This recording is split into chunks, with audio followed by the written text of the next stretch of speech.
Hi, and welcome to this week's 2-minute art hack. What have we got for you today? It's all about how do I draw realistically without a reference, drawing from imagination. So there are 3 really good things to think about when you're trying to draw from imagination.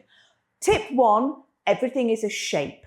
Start with shapes and form. That will help inform your drawing. Form, inform. And then tip 2, consistent light source.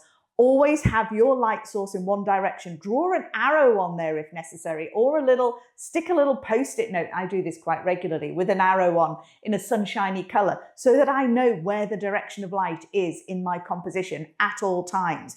And then you can change your shapes and forms by shadow and shading around. That creates a 3-dimensionality. So you need to know where your light source is and you need to have your shapes and forms. So no outlines, don't draw an outline, use shadows and form to create that 3-dimensionality. Tip 3 is composition. So have in your mind what you want to create, and creating thumbnails to help this really does work. So in your sketchbook, do little thumbnails, take only 5 minutes tops.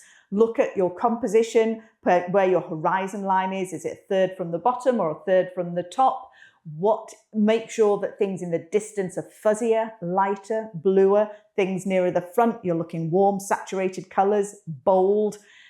Drawing your horizon line and doing these thumbnails will help you think about perspective and how your composition is going to work. So, shapes and forms, light source, composition, all these things you will find within the Academy as well. So come along and join us. It would be great to see you there, and we will help you draw without a reference. I hope that's been helpful. Let me know if there's anything else you would like help with in your art journey, and I will love to create something to help you. See you soon.